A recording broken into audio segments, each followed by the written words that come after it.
And Graham spoke through, I mean, you're not necessarily going to mark temperature, but if you need light, you can always speak through the system.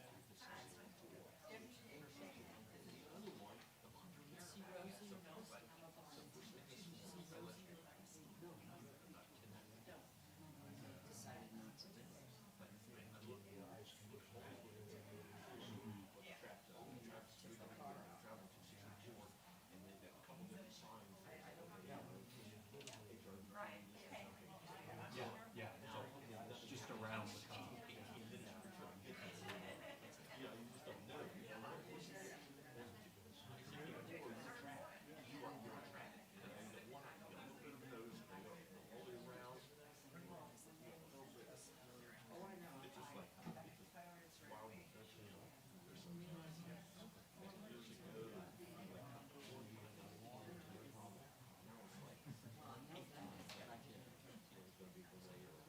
Graham, I'm just going to cut away to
So I'll back you up when I'm ready. You'll all be very, very excited. Great, thank you. Good afternoon, everybody. Oh, let me just pop that back a little bit. Good afternoon. My name is Dr. James Herrera Brooks, and I serve as the Melanie Trent DeShudder Senior Director of Research and Publications here at the Virginia Museum of History and Culture. Of course, I'm delighted to welcome you all to another afternoon lecture in our Scholar Series, and I'm particularly appreciative of all of those who are here in person today for braving the cold to support our speaker today, and of course to support the institution more broadly. We wish to acknowledge the generous support of Comrade Mercer Hall, who has endowed the VMHC's Scholar Series. Comrade serves as an honorary vice chair of the Board of Trustees of this institution and has been a champion of our work for decades. We also wish to acknowledge former VMHC President and CEO, Dr. Charles F. Bryan Jr., whom this series also honors. Before we begin with today's program, I just want to give you a couple of updates as to some lectures that we'll be featuring during Black History Month. So we're going to be having two lectures which explore Black Virginia history. First, on February 10th at noon, we're going to be welcoming Dr. Marvin T. Childs of ODU, who will be talking about the role of amateur football and basketball in Black resistance during the Jim Crow era. After that, on February 24th, we're going to be welcoming Dr. Rebecca Capobianco-Toy of the National Park Service, who will be discussing an emblematic community of freed people during the Civil War era who settled on and around the Yorktown battlefield and created a self-governing enclave there. And now onto today's program. The call to arms of liberty or death, today's speaker will argue, was far more than just rhetoric. Though American and British elites were fully versed in the canons of so-called civilized warfare, in the Revolution's earliest days, those rules actually meant very little, and often nothing. The American War for Independence became a conflict in which military restraint was more the exception than the rule. Through a complex and interrelated series of factors that led to incidents, usually initiated by patriots, and you can take note of that ignited virtually unstoppable local cycles of revenge and retribution across the rebellious colonies. And it was at the local level that combatants believed their very existence was in question, which in turn led to an acceptance of violence against persons and properties as preferable to a defeat equated with political, cultural, and even physical extinction. It was the very definition of an existential war. Dr. Mark Edward Lender is Professor Emeritus of History at Keene University. He is author or co-author of more than a dozen books, including with the late James Kirby Martin, A Respectable Army, The Military Origins of the Republic, 1763 to 1789, which for many years was required reading at West Point. And with Gary Wheeler Stone, the award-winning Fatal Day, George Washington, the Monmouth Campaign, and the Politics of Battle. Mark also served on the design team for the U.S. Army's special 250th anniversary exhibition at the National Museum of the U.S. Army, and his latest publication, co-authored again with James Kirby Martin, is titled War Without Mercy, Liberty or Death in the American Revolution, and forms the basis of today's talk. So please join me in welcoming Dr. Mark Edward Lender.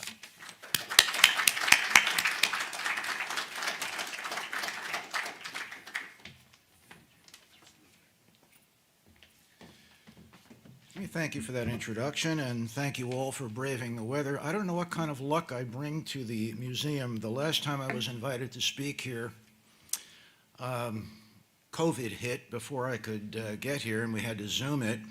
Now I'm invited to speak again, and we get this apocalypse of ice and snow. But I am delighted to be here, and thank you all for coming. And I know some of you had to literally pickaxe your way out of the ice to get here. And I want to thank the museum for sticking with me again. That introduction, I think, pretty well explains where we're going to go this morning. Now, actually, this afternoon. But I want to start not with the revolution, but shortly before the revolution, in the aftermath of the so-called Boston Massacre of March 5th, 1770. This is 5 years before Lexington and Concord, and after a common-sense defense and a trial by none other than John Adams, a Boston jury acquitted most of the redcoats involved in the incident. 2 of them got a brand on their thumbs and were sent on their way. There had been no massacre. But patriots were not about to drop this story, and this is a classic example of not letting mere facts get in the way of a good story. Patriots organized an annual oration to commemorate what they called the Bloody 5th of March. And the first speaker, and every year they did this up to the Revolution, and the first speaker was a radical schoolmaster named James Lovell, a future long-serving delegate to the Continental Congress, and his oration was noteworthy. Along with fiery denunciations of Parliament, Lovell warned listeners, and I'm quoting him now, "We are either slaves or free men." And he spoke of the consequences of accumulating political frustrations. Again, quoting him, "Anger produces anger, and differences that might be accommodated by kind and respectful behavior may by imprudence be enlarged to an incurable rage." I can't help but think it sounds rather contemporary today, too. But when feuds have reached that fatal point, considerations of reason and equity vanish, and a blind fury governs and confounds all things. A people no longer regard their interest, but a gratification of their wrath. Now, this was tough talk, and it pointed toward a scale of violence far greater than the events of the March 5th. Lovell's was hard-headed realism about the dangers of political acrimony. Blind fury could become incurable rage, and the gratification of wrath could evolve into genuine ferocity. There was also the implication The choices facing Americans were simple and blunt. Back to his quote, "We are slaves or free men." This is not the stuff of moderation. And as the imperial crisis deepened, others echoed Lovell's uncompromising stance. In his view, Americans had to choose, and a lot of them did. Abigail Adams was one of them. While her husband John represented Massachusetts in the First Continental Congress, she opened a correspondence with English historian Catherine Sawbridge Macaulay, an author sympathetic to the Americans. Her tone was ominous.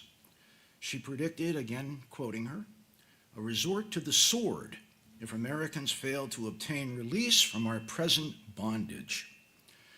The only alternative which every American thinks of is liberty or death. Like Lovell, she saw no middle ground. And several months later, of course, it was Patrick Henry who used the same phrase as a literal call to arms. And there he is. Henry wasn't alone. Addressing the Georgia Provincial Congress, Governor Archibald Bullock had sentiments exactly the same. This is no time to talk of moderation. In the present instance, it ceases to be a virtue. So from north to south, then, the message was the same. No compromise, liberty or death. Over 8 years of war, of course, patriots learned the hard way that securing independence required a lot more than enthusiasm. It took blood, violence, death, and all the other tribulations that accompany a drawn-out and brutal conflict. Yet for well over 2 centuries, the popular American narrative of the Revolution has favored a relatively temperate view of the contest, at least on the part of the winning patriot side. The founding myth dwelled largely on the nobility of the revolutionary generation as it confronted British, Tory, and American Indian depredations. A triumphal narrative emphasized what we might call a revolutionary immaculate conception, a victory wrought without the patriots resorting to the hideous violence often associated with other subsequent revolutions. And you know, there's something to this. At least early in the conflict, some voices hoped for neither a lengthy nor a necessarily brutal contest. European and American elites were generally familiar with the tenets of jus in bello, Latin, fighting justly or justice in war. These tenets define the rules of so-called civilized warfare. Jus in bello asserted that natural law bound all combatants to standards of humane conduct. The most influential work on the subject was that of German-Swiss writer Aimé de Vattel. And here he is. According to Vattel and similar writers, he wasn't alone. He was just the most prominent, at least for Americans. Military action was supposed to be the province of regular armies, state against state, with trained regular armies opposing one another. Civilians were to remain aloof from the fighting, and if they did remain aloof from the fighting, civilians were to be left alone. Prisoners of war were to receive humane treatment, and armies were to respect private property. Among senior military leaders, jus in bello did count for something. These are the senior commanders of the war. You can start with George Washington, Burgoyne, right on through.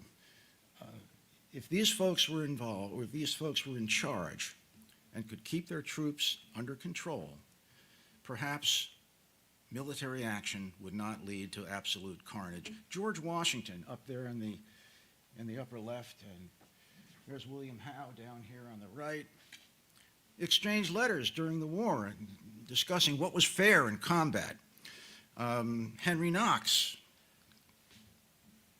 over there on the lower left, the American senior artillerist thought and wrote considerably about what was an honorable war and how to restrain troops on campaign. Lord Cornwallis, throughout his southern campaign, did his level best to make sure that British ranks stayed in line.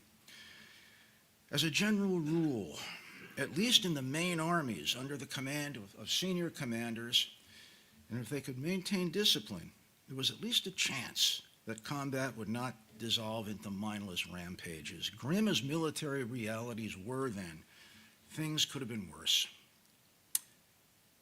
And that said, we've got to note that frequently things were worse. In fact, much worse.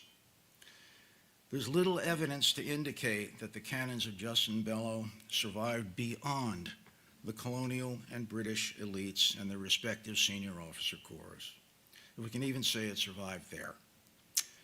In fact, for all of the regard for Justin Bellow, there's a growing understanding that many patriots saw Patrick Henry's cry of liberty or death as literal alternatives. Brutality was common. While historians have differed on the extent of the violence and on who was to blame for it, there's general agreement that the war's combatants, especially those beyond the regular armies, spared little remorse on their opponents. Such were the realities of most of the war, and no listing of humane examples of martial combat can obscure the reality that the war for independence was often a desperate affair, and that warfare as actually practiced often had only a tenuous connection to any philosophical ideals of restraint.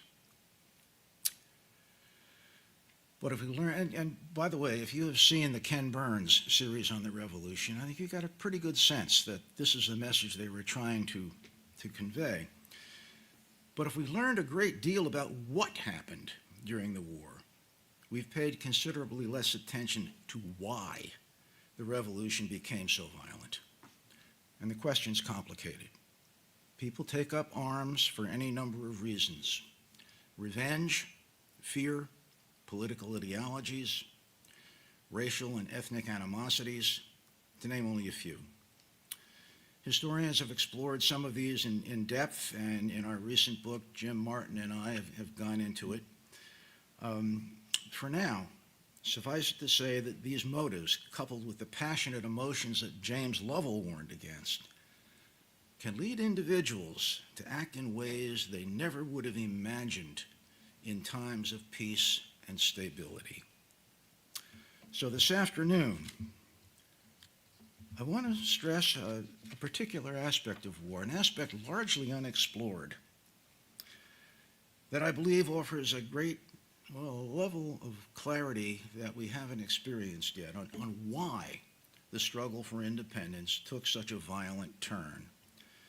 And I'm suggesting that much of the explanation lies in what we can call the arithmetic of the war, the statistics on who fought and under what circumstances.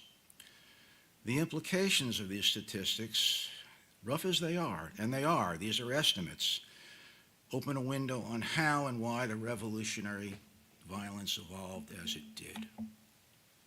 That is not a Revolutionary War general.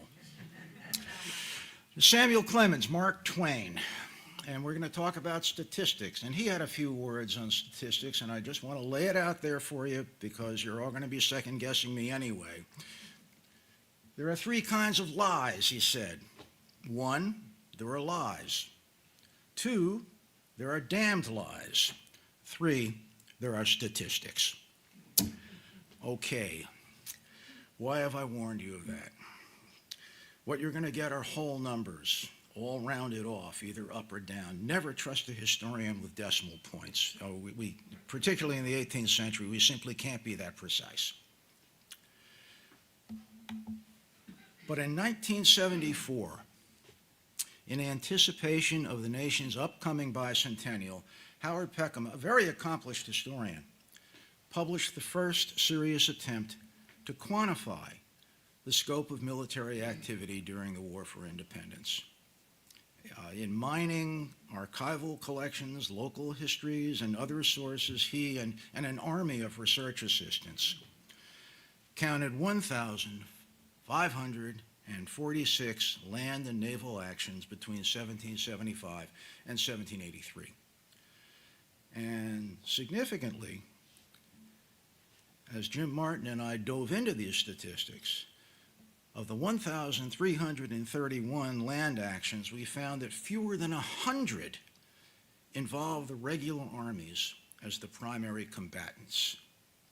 The rest were engagements not necessarily small, but in which the regulars played only peripheral roles, if any at all. So that is, roughly 93% of all revolutionary engagements were primarily the business of local militias, irregular pickup forces, tribal groups, and even families defending individual homesteads. Moreover, Peckham's count was conservative. New Jersey's revolutionary experience illustrates the problem. Peckham counted 238 engagements within the borders of the future Garden State, and there is general agreement that New Jersey, lucky New Jersey, situated between the chief enemy garrison in New York City and the de facto rebel capital in Philadelphia, it was going to see more fighting than anybody, no matter what, and it did. But we also know that Peckham's New Jersey findings are a significant undercount.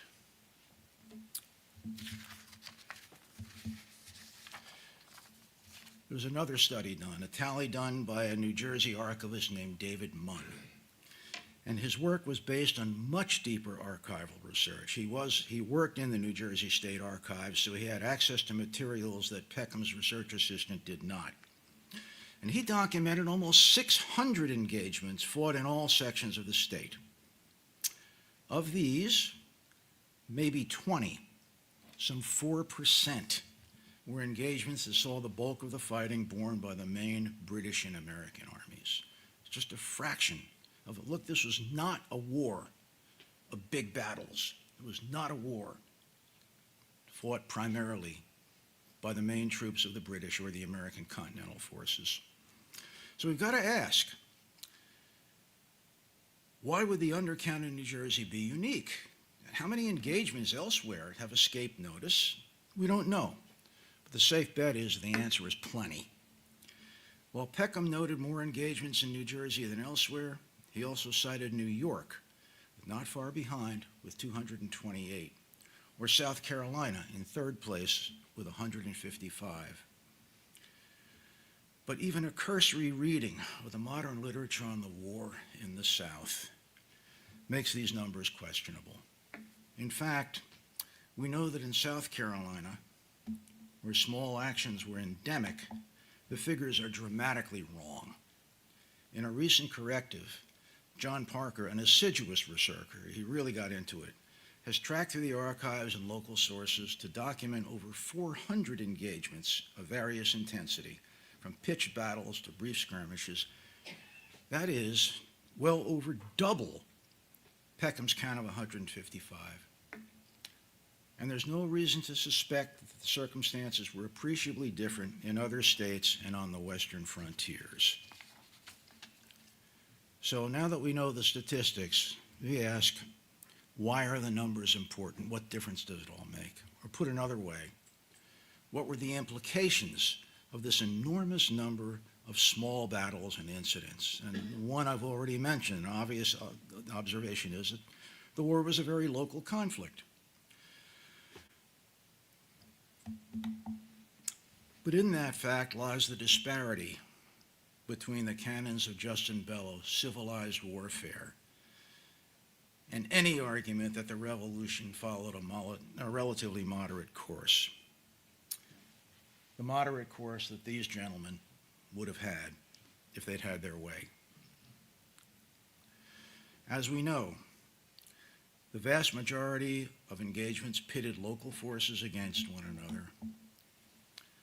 And these were the folks who actually waged some 90% of the American Revolution. Out on the frontiers, green-coated loyalists, and some of the toughest troops that the British could put in the field were American loyalists because they really had an axe to grind. The only way they were going to get home was to fight their way back. Mayhem on the frontiers, militia actions, individual actions. This is one of the last battles of the war. Took place in 1783 in a tavern in New Jersey when they caught one of the final loyalists and literally ran him through. And property destruction, homes, farms devastated. The vast majority of these arguments or these engagements pitted local forces against one another in locales far removed from effective governmental or military authorities who might have attempted to rein in the worst of military excesses. There were times when there were no functional political authorities, at least none capable of influencing, let alone controlling military activities. So without the restraining hand of senior Continental or British officers, local forces were left to fight according to their own rules. And as you can see up here, often there were no rules.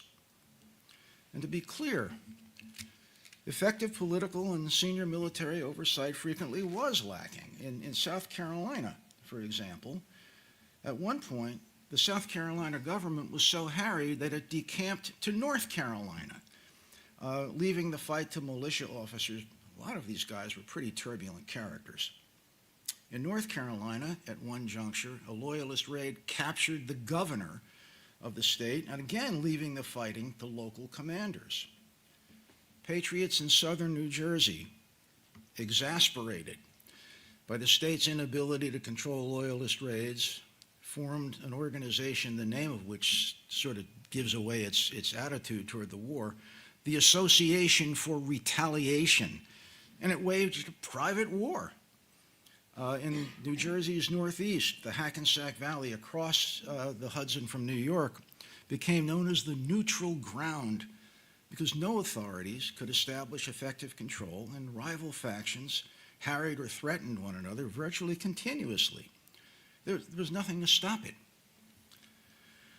So finally, this local context provided no check on the momentum of war. As violent incidents led to reprisals, they led to counter-reprisals, and so on in cycles of retribution and revenge that gathered momentum until notions of restraint simply crumbled. This is less true in the battles between the regular armies, but it was certainly true locally as uncontrolled rival militias, tribal and irregular forces, just went at it, hammer and tongs, fighting a war on their own terms. Now, gruesome as all this was, it was fully understandable. Was anybody willing to endure terror and attack without striking back? And we've all got to ask her. Actually, as Jim Martin and I went through all this stuff, one of the questions we had to ask, and it's unanswerable, how far would you go? How far would you go if you honestly believed that the other side was going to obliterate you? For most of the war, the only promise of ending regional mayhem is one side or the other could land a knockout blow, but that almost never happened. In fact, I can't think of a single incident where it did happen. The defeated rival always regrouped and came back to exact revenge. It was like some perverse law of physics. Once in motion, war at the local level tended to stay in motion. And several examples illustrate the point. In late 1775, a mob of Georgia patriots confronted loyalist Thomas Brown and insisted that he pledge support for the rebel cause. When Brown refused, patriots fractured his skull with a rifle butt, tarred his legs, and held him over a fire. Then they scalped him and left him for dead. Patriot Georgia Council of Safety considered the matter something of a lark. The said Thomas Brown is now a little remarkable, wears his hair very short, and a handkerchief around his head in order that his intellect may not be affected. They would regret their levity. Brown, Burntfoot Brown, ever after, he lost 2 toes. But he recovered to keep that cycle of revenge going. He became a talented guerrilla commander and the scourge of Southern patriots for the rest of the war. It's no different in the North. Loyalists raided into New Jersey with such impunity that patriots simply could not establish effective control over large areas of the state. I just mentioned that. And this drove the New Jersey governor, William Livingston, a man who as late as 1775 doubted the wisdom of a break with the mother country, and who was certainly anything but a bloodthirsty radical, but all of this drove him to utter exasperation. Abandoning any inclinations to moderation, he called for the harshest penalties against loyalists, including estate confiscations, forced exile, and capital punishment. A Tory is an incorrigible animal, and nothing but the extinction of life will extinguish his malevolence against liberty. They were men derived at the highest possible pitch of degeneracy. They have, by a kind of gigantic effort of villainy, astonished the world, even that of transcending in enormities of desolation and bloodshed, a race of murderers before unequaled and without competitor. The disgrace they have brought upon their native country can never be expunged, but by expunging them. This is unmistakable. The guy really knew how to pile it on. This is unmistakably the language of existential warfare, a point to which I'll return shortly. British and loyalists reacted to Livingston with stunned amazement. They referred to him as, quote, the Nero of New Jersey. But if Tories hated the governor, they rightly believed he was in dead earnest, and he was. Loyalists, however, were in dead earnest as well, and Livingston's talk of terror and revenge worked both ways. In response, in January 1779, a loyalist band descended on the home of one John Clark, a particularly active New Jersey militiaman. Their mission was one of vengeance. Tories had captured and hanged their leader, one Claudius Smith. Here's poor Claudius Smith meeting his maker. An act New Jersey loyalists, of course, applauded, but now John Clark was going to pay the price. They plundered his house, shot him to death in front of his wife, and then in a printed broadside left with Mrs. Clark, they threatened considerably more. A warning to the rebels. You are hereby forbid at your peril to hang no more friends to government, for we are determined to hang 6 for 1. For the blood of the innocent cries out aloud for vengeance. There is particular companies of us that is resolved to be revenged on you for your cruelty and murders. We are to remind you that you are the beginners and aggressors, for by your cruel oppressions and bloody actions you drive us to it. We are determined to pursue it on your heads till the whole of you is massacred. They knew how to pile it on too. Massacred? Well, there would indeed be massacres, and blood would run on the hands of both sides. All of the elements we've cited, military or legacies, ideology, terror, psychology, race, and momentum of war, whatever these motives for fighting were, fed into levels of violence that induced entire populations to consider they had nothing to lose by fighting all out. And as we've seen, this took place primarily at the local level, where there were few senior military or political authorities able or willing to constrain combatants. This led to an acceptance of violence against persons and property as preferable to a defeat which was equated with political, culture, and even physical extinction. It's the only way to account for the revolution's record of brutality and savagery, anything to avoid defeat. There's a name for this kind of war, a name that frames the very nature of the conflict, and it captures the essence of the struggle. This is existential warfare. There are a number of definitions, and Jim Martin and I wrestled with them as we were putting this book together, but one of the best comes from Canada's Mackenzie Institute for the Study of Terrorism and Revolution. It's a think tank, and their definition describes human conflict at its grimmest level. I'll read it, spare you that. Existential war is a war for existence, not for status, power, territory, or resources, but for existence itself, as a nation, as a people, and ultimately as an individual. When a human being fights for these stakes, there are no limits. The choice of survival or extermination doesn't leave many options for negotiation.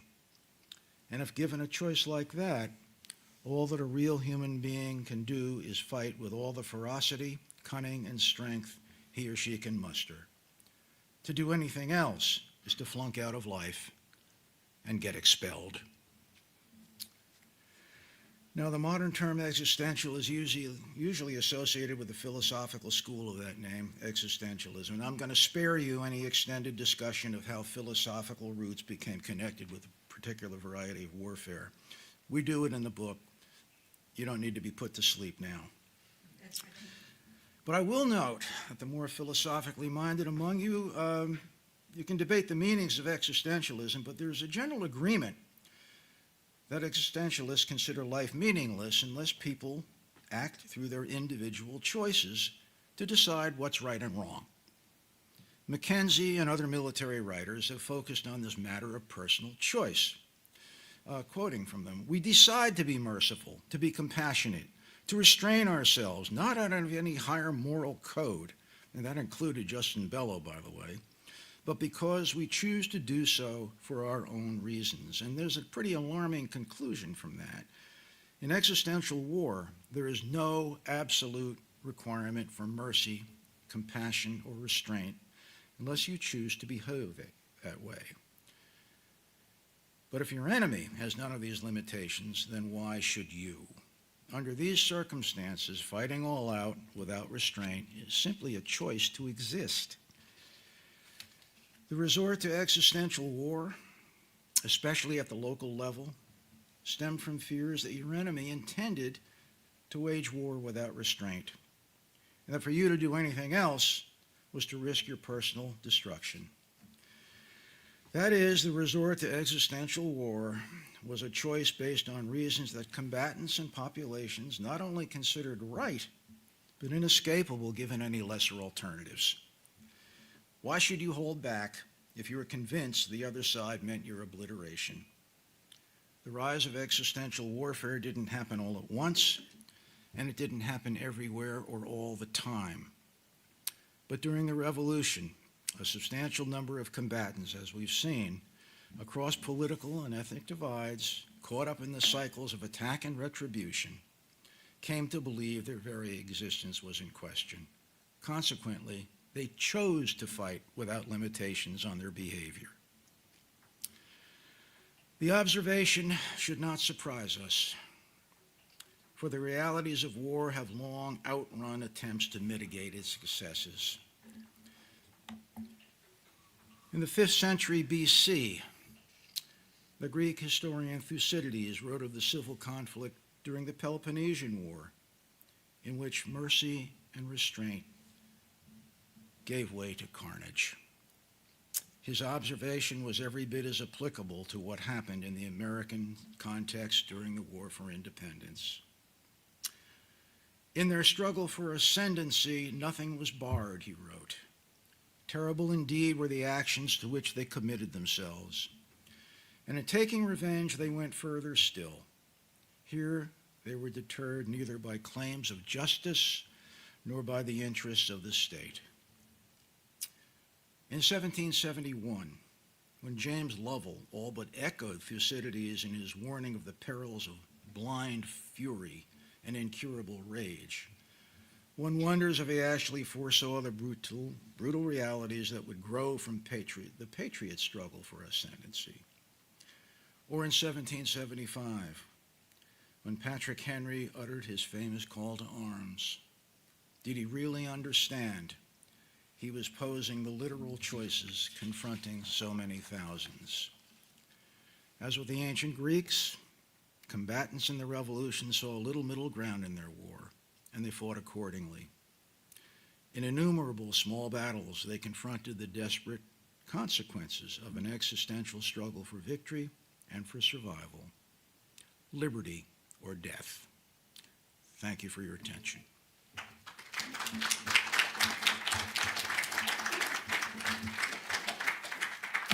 And I understand that, there's Graham, and we have a microphone. If any of you have questions or comments, I'd be happy to hear what you got to say.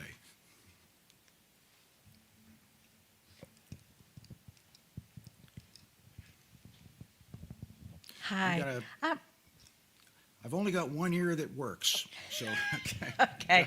I'm just wondering if you have any idea what constituted a small battle. Was it 2 men, 4 men, 10 men? Was there like a definition?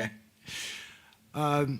With West Home Press, I edit a series called the Small Battles series. They're monographs that deal with small battles, and it's a completely arbitrary and subjective definition. Generally, we ruled it out if there were no regular troops involved, and most of them were really small-scale actions, a few hours, a day. I guess one of the biggest small battles I can think of was the Battle of Minisink in 1779. About 200 individuals on both sides, lasted 4.5, 5 hours. Others were just bump and runs. You had unintended patrols that happened to run into each other, a militia patrol running into a loyalist patrol, a raid on an individual home. But not all of the engagements that excluded British or American regulars was small. There was Kings Mountain in South Carolina, where you had a couple of thousand guys going at it, but none of them. They were all Americans on both sides. The only British regular was the commander on the Loyalist side, Major Patrick Ferguson. But there were no redcoats, no Continentals involved. So, and you can tell. One of the ways you can tell, unfortunately, was that if there were no regulars involved, the aftermath of the battle could be as bloody as the battle itself. At Kings Mountain, after the Loyalists surrendered, they tried about 30 of them, sentenced them to death, actually hung 9 of them before a couple of militia officers stepped in and said, no more, that's enough. And there were plenty of other incidents where just no prisoners, just no quarter given or asked. So, but yeah, what's a small battle? It's a pretty subjective judgment, but you can, if there are no regulars involved, then you can home in on that and just make a judgment call. Hi, can you hear me? I can hear you. I apologize for coming in late. Can you put it back on the slide about the definition of the Existentialist War? Sure. And you may have covered this. I'm not sure, but I'm reading that, and I understand status, power, territorial resources. But then, isn't every war an existential war? Well, that's a good question. It really is. Isn't every war an existential war? Not necessarily. Particularly during the 18th century, when most wars were state against state, and it was usually for some dynastic reason. I want such and such a territory. I'm going to take it from Duke so-and-so.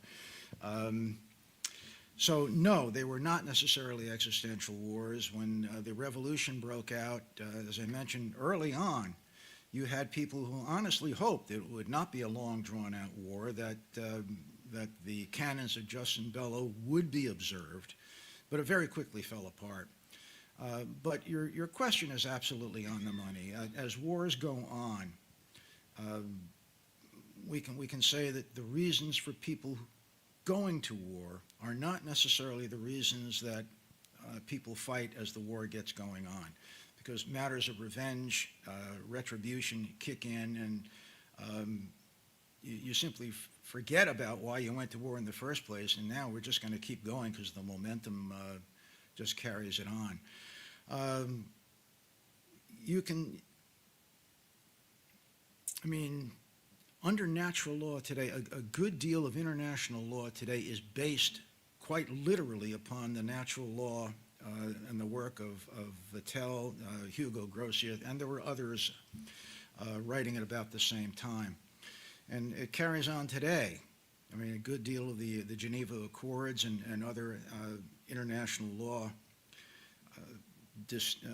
derives from this. But as we just look at the headlines we see today, I mean,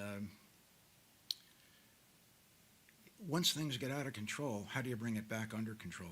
It's very, very difficult. I'm a pessimist on all of this, I really am.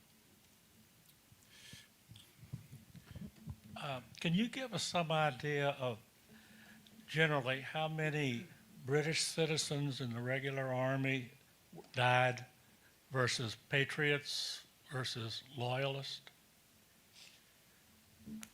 One of the problems no, and the answer is no. The simple answer is no, I can't.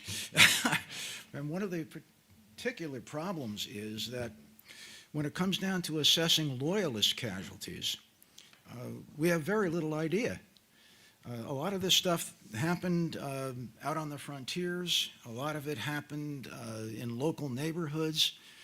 And casualties like this just didn't get recorded.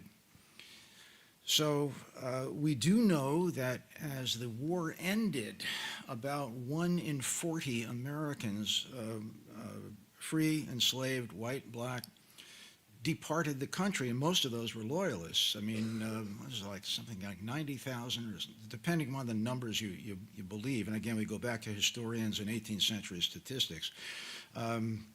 But an enormous immigration took place in proportion to population. More Americans were displaced by the American Revolution than French were displaced in the French Revolution. So we know these numbers were bad, but can I give you firm casualty figures? No, I can't. Peckham does make a stab at it as to the number of casualties that the American side suffered. And I've seen a number of estimates of British casualties, but the British casualties don't include the loyalists. So if you can dig that out, let me know.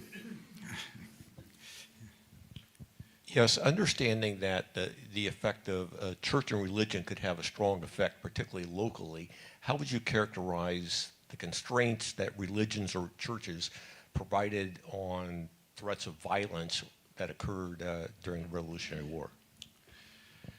Wow. The British referred to the Presbyterian clergy as the Black Legion. These guys didn't do much to restrain anything. There was considerable animosity among the loyalists and the British against Presbyterian clergy for whipping up patriot sentiment and sending people off to war.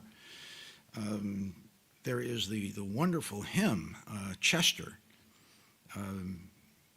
that it was a war hymn, very popular among the Continental Army and patriot forces generally, about New England's God will conquer all.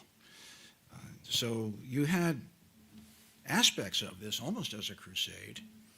You know, in the book, your question is a very good one and confounding, as a matter of fact. In the book, I couldn't come to grips with that, so there's this very long footnote near the end saying that we really got to get into the issue of churches and their relationship, or religion generally, and their relationship to the actual fighting of the war.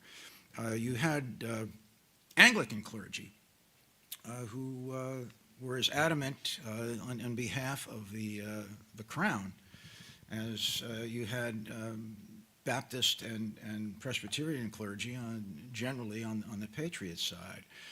So, in fact, you had Anglican clergy who suffered a great deal at the hands of their erstwhile neighbors. So, yeah, were there those who actually considered this a crusade? Yes, there really were. Most continental regiments had a chaplain. The chaplain had officer status. We do know that there were, I wouldn't call them revivals, but you had days of thanksgiving and prayer set aside by Congress. So there's no question, but there was a religious dimension to this that which actually needs a heck of a lot more attention than it's received. Thank you very much. This has been really great. And I want to go back to your point, though, when you talk about the restraint of Washington and people like him with regard to their armies. And I wonder if that doesn't have some limitations in itself. And what I think of is Washington's attitude towards the native nations who might potentially align with the British in New York State and also west of the Appalachians. And his view of them may have been different, and what he was willing to allow and authorize compared to how he might have viewed the British, who were, in many respects, he viewed as people like himself. Yep. And I wonder if that's not a limiting factor on what you talked about earlier, but thank you. Good question, and you're right. It was a limiting factor. When we talk about Washington and looking differently at war against the tribes as differently war against the loyalists, I know there's no difference. War against the Indians and war against the loyalists, Washington, near the end, was much more willing to allow, while deprecating it probably privately, but doing nothing to stop it.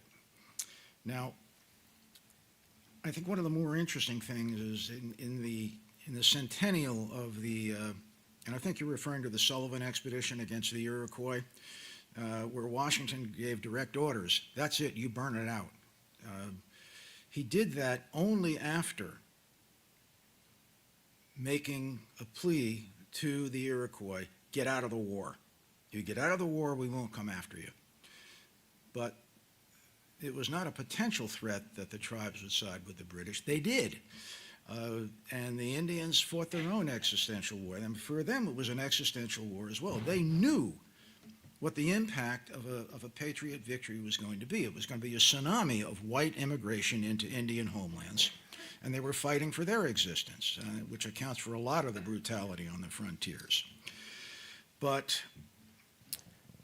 in the centennial of the Sullivan expedition, 1779 was the expedition that burned out Iroquois.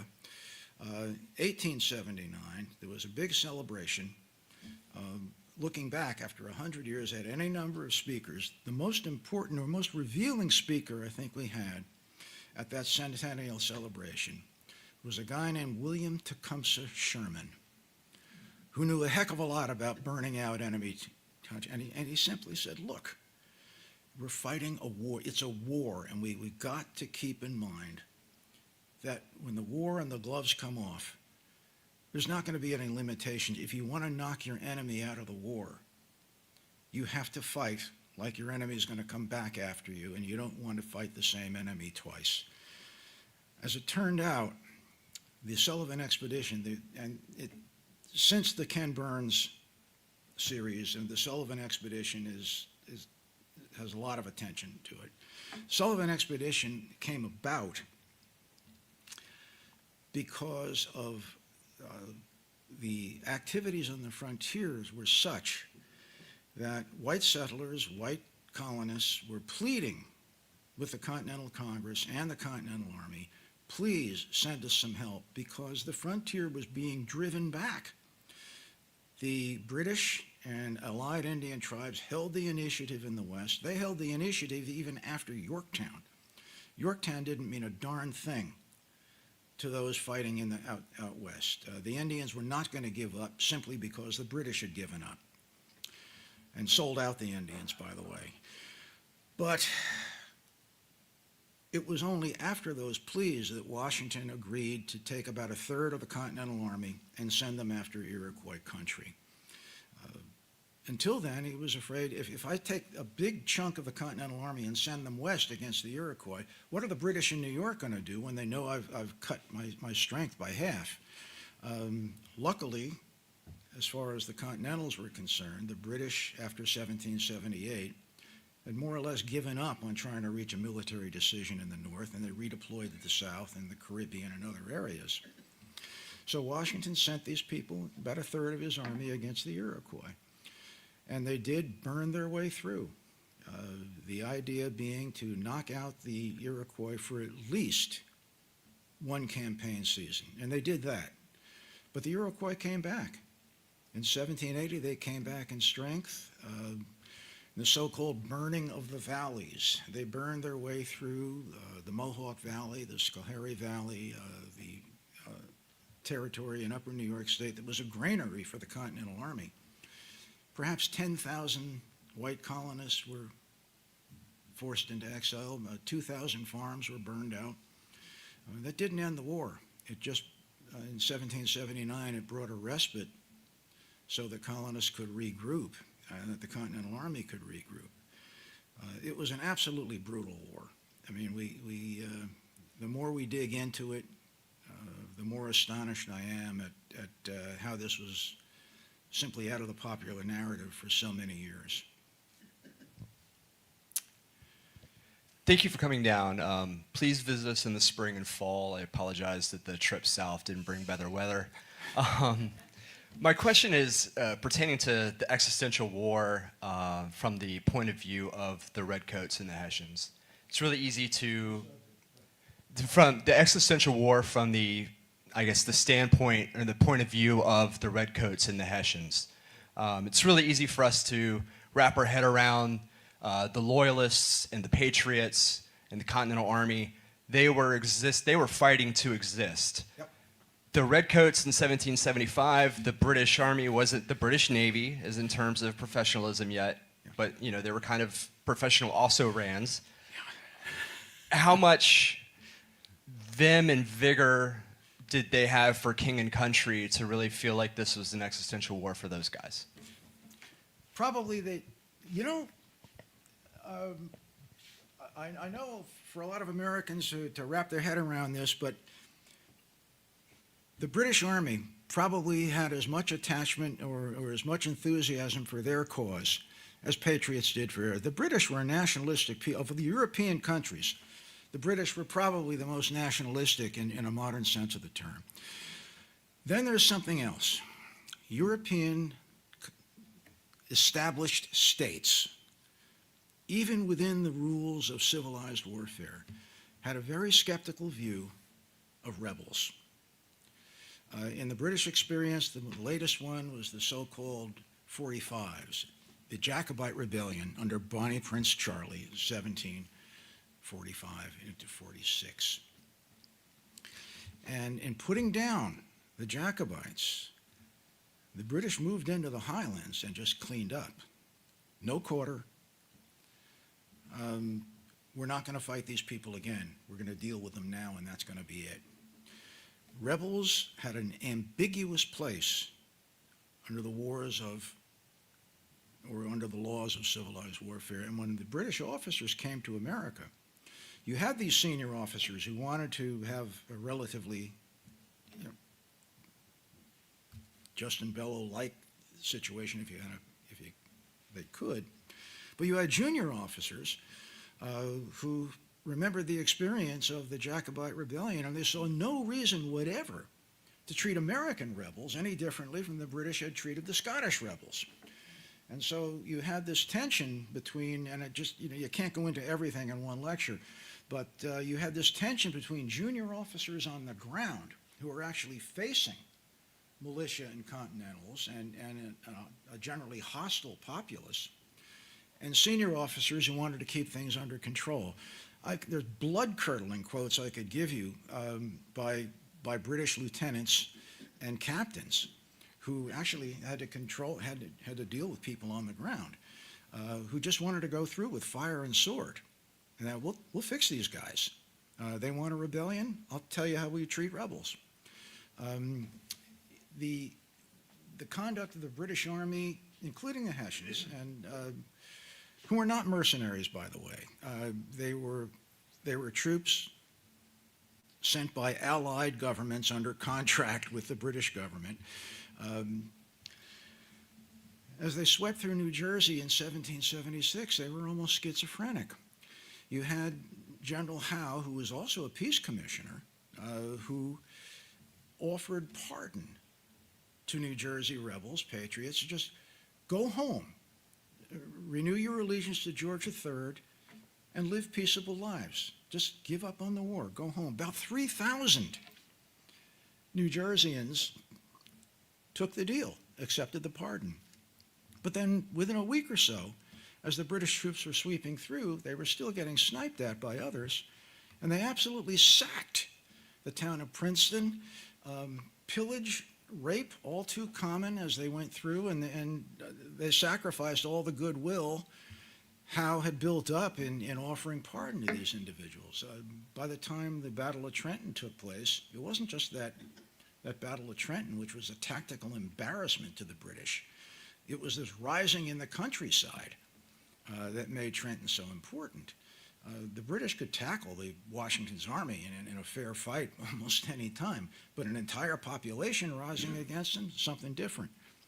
So yeah, it became, for the British troops on the ground, they were very, very motivated to fight because they didn't know where the next threat was going to come from. It was terrorizing for these poor guys. Well, if that's it, I want to thank you all very much. I appreciated your response, and I was kind of half surprised to see so many of you coming out through the ice age, but thank you very, very much. I want to echo Dr. Lender's thanks and just remind you all that copies of his book are going to be available in the gift shop, and Mark is also going to be set up at a table in Commonwealth Hall where he can sign your book or answer any other questions that you might have about this really fascinating topic. And I want to thank all of you again for coming out and for a really brilliant Q&A as well. It was great questions and great answers. So thank you so much to everyone. Have a good day.